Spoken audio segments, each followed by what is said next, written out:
In our continuing saga of old lever guns, so this is Scott, old lever gun guy. When you grew up in Pennsylvania in the 70s and the 80s, only the rich people had bolt action rifles with scopes on them. The working day stiffs had 30-30s without optics. And I know that sounds antiquated, but we actually used to carry binoculars because you could buy surplus binoculars for $5. Or the cheap Tasco ones for $9 at Murphy's Mart, which I don't even think exists. Does Murphy's Mart exist anymore? I don't think so. I don't even know if GC Murphy's exists anymore. So I have two representative 30-30s from that era. This one is a pre-64 Winchester Model 94 that I got from a trooper I worked with. When he passed away, I bought it from his wife. I don't know why his kids didn't want it, but that's another story. This one, I had one of these, exactly like this, only I had an optic mounted on it. And it got stolen by a buddy of mine, who's no longer a buddy, or one of his family members. This is a Marlin 336C. They're both in 30-30. We're going to take them out to the range and shoot them, and then I'm going to have Nick come back and give you his opinion.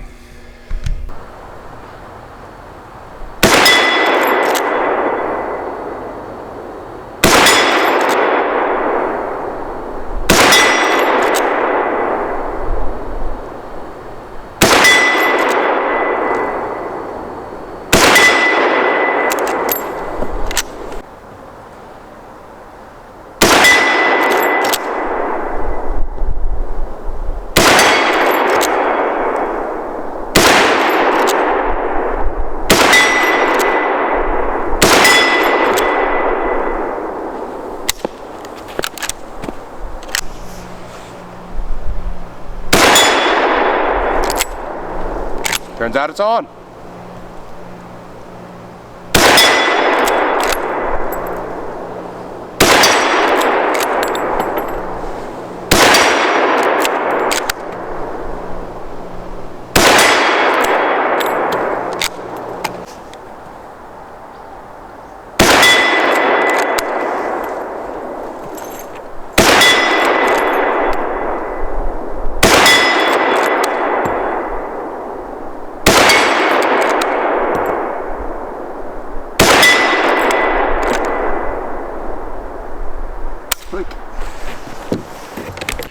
Hey, we're back. This is the end of the Winchester. Well, no, I guess we do have one more lever, but it's a 22. 30-30 versus 30-30. It's 1978. Does Dad buy you a Marlin or does Dad buy you a Winchester? Now, Dad probably wouldn't buy you a pre-64 Winchester. He'd have bought you one made in the 70s. Which one did you like, Nick? I'm partial to the Marlin system because I do like the side ejecting. If you watch the video, you see I'm constantly getting rounds either hit me on the back of the head, rolling down my back. I had one roll into the hood of my jacket as we were shooting it, but with the side ejecting, they just kind of fell out on the table. Made it really easy for us to find the casings so we can do any sorts of reloads on them. Yeah. But I'm also a little biased towards Marlins because we have a Marlin 35, so I'm a little biased towards it. Is it a 336? That's the model number. I don't remember. Does it have the curved here? Who knows? We might bring it up here and let y'all see it. For me, the aesthetic-wise, the Winchester's nicer. It's just you know, it's John Wayne. It's cool. It's John Browning. When my father bought me my first lever gun, it was a Marlin. I was heartbroken. But I want a Winchester. The Marlin was probably half the price. Shooting him today, this gun I got from a trooper I worked with in Tunkhannock. I haven't shot this gun since 2004. Haven't shot this gun since 2009. So it was kind of a refresher course for me. 5 rounds out of each. The Marlin, because of the hood on the front, I thought it was way easier to pick up the round steel we were shooting at. And the other thing I noticed, I didn't watch, because I was running the cameras, I didn't watch Nick how he ran the levers. But I run the lever, because I used to pinch my finger all the time, I stick my finger out. And I found that the curved lever on the Marlin is much easier to use than the straight lever on the Winchester. Also, in today's world, optics are affordable now. You could buy a quality 3x9 optic, and the Winchester, since it's top ejection, and this is pre-64, you'd actually have to drill and tap this, which I wouldn't do. And this one, I don't know if Shannon can zoom in on here, these are all pre-tapped from the factory for a scope rail.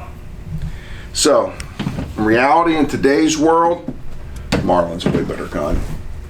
I don't know with the current state of Marlin firearms if they're going to bring back the 336 or if they have brought back the 336, but there are millions of these guns on the used gun market. If you got a young man that's learning how to shoot, I'd buy one of these. I'd teach him to use his irons, and when he got good with his irons, I'd put a scope on it so he could go deer hunting and pick out those antlers. On the other hand, if I was dad and I had a youngster, I'd give him this. I'd keep this with a pair of binoculars so I can spot the antlers for him, and if he misses, I'll show him how it's done and drop it with an old iron sight 30-30.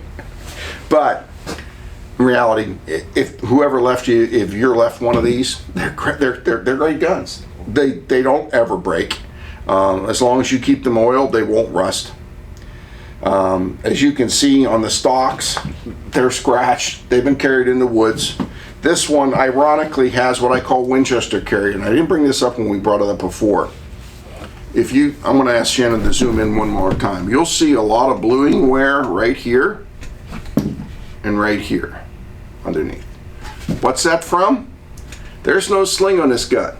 So when the guy got it from his estate, when the guy who had it, when he would go hunting, that's natural point of balance. And look where the bluing wear is. That is 40 years of being carried in the woods like that. But there's not a speck of rust on it, so you know that he came home and oiled it and put it away. What do you know? When you take care of your guns, they work and they stay good for a long time. Yeah, these guns are older than both of us. This one isn't. Either way, if you're left one of these by your family, appreciate it. Don't get rid of it. Clean it up, oil it properly, get some ammo, and take it out to the range and shoot it. Thanks for coming to the channel. This should be one of the last lever gun videos. I think we might have a 22 coming up, and that'll be about it. Thanks again.